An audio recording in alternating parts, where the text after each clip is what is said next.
Hello, today I'm going to teach you how to convert decimal to hexadecimal base 16 numbers using the division method, which is a super cool and very interesting method to be able to convert numbers from different bases together. At the end of this video, I'm going to give you a short example by converting decimal to decimal to show you why this even makes sense. How does this even work? Well, I think it's super important to be able to wrap your head fully around the concept so you can know, why does the division algorithm, why do these steps actually give me the right number in the remainders? So essentially how it works is the division method is you get a number, a decimal number, and you continually divide it until you get to 0, and you divide it each time by the base you want to convert to.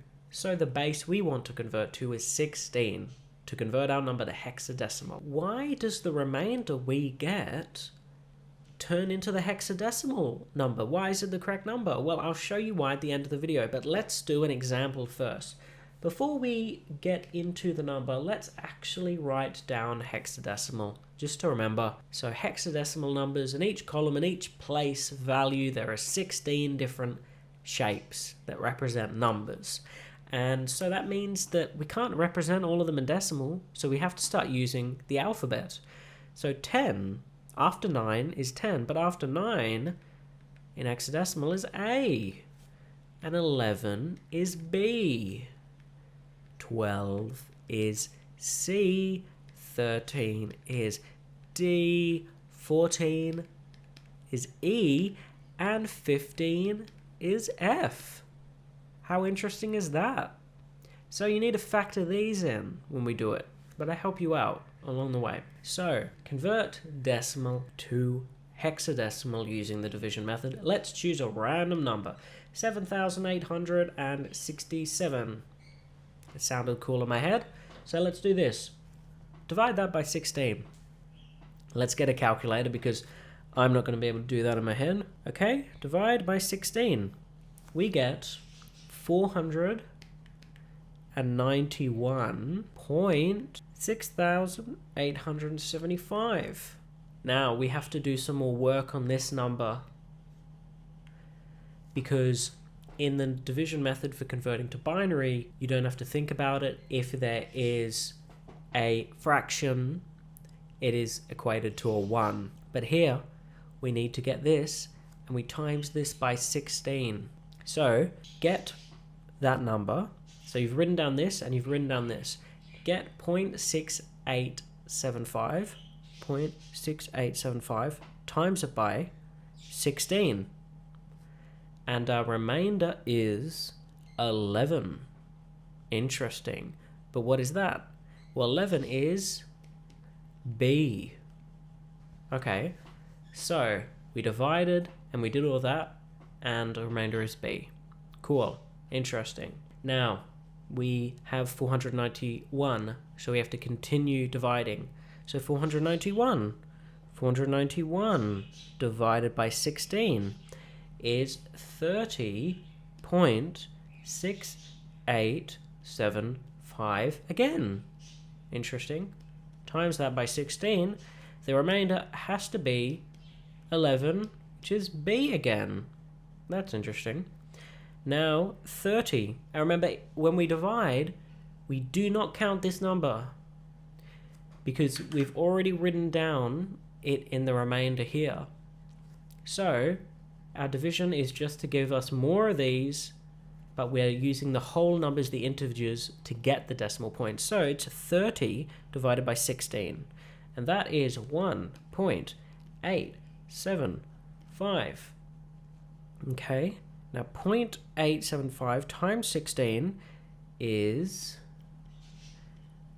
14, and 14 is E, BBE. Interesting, but we've got one more. So we get 1 divided by 16. Now, you can imagine what's going to happen when we times it by 16 again, but let's write it down just for sake of the algorithm.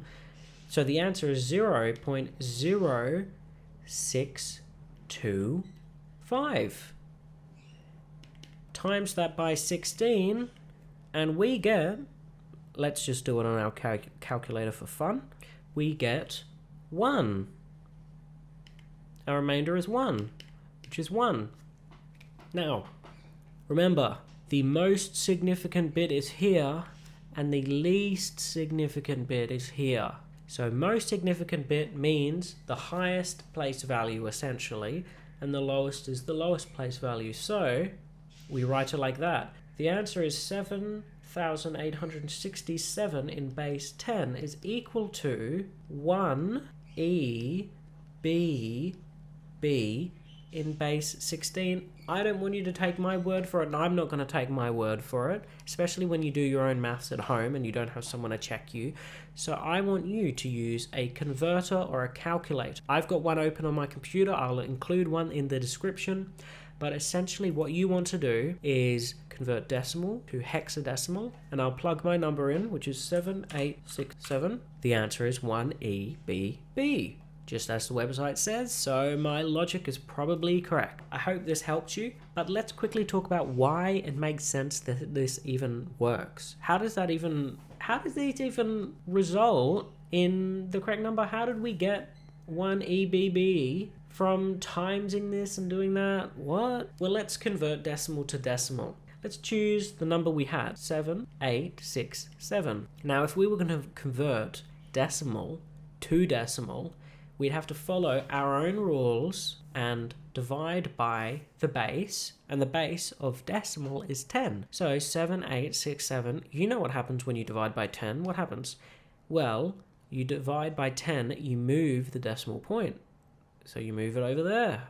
So we will get 786.7.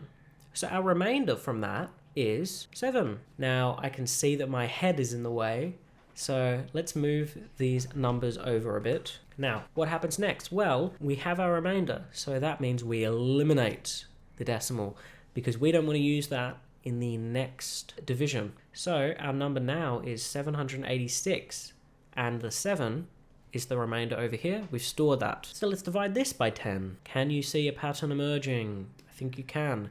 It is 78.6. So the remainder is 6. So our number, remember we do not keep the decimal point for the next division, is 78. Let's divide that by 10. So 78 divided by 10, that is 7.8, remainder 8, because our remainder after our point is 8. Now, let's do 7 divided by 10. 7 divided by 10, you remember, move the decimal place over. That is 0.7, so remainder of 7. So what happened here? Well, we saw how many times 7 can fit into base 7 by dividing. So we pulled out this number. Each time we went, give me the lowest number, bam. We pulled it out, and it's over here now. So our lowest significant bit, or our lowest significant number, because it's not necessarily a bit, but our highest significant number, or bit, because in computer science we like saying bit, is from here to here. So 7867. 7867. So 7,867 in base 10 is equal to itself. Who would have thought? I hope you liked this video, and I hope this explanation helped you understand, because there's a little bit to wrap your head around, but this method, the division method, is very useful to help you understand the math behind how this works. Thanks so much for watching. I hope you have a lovely day, and I hope you keep your passion for learning.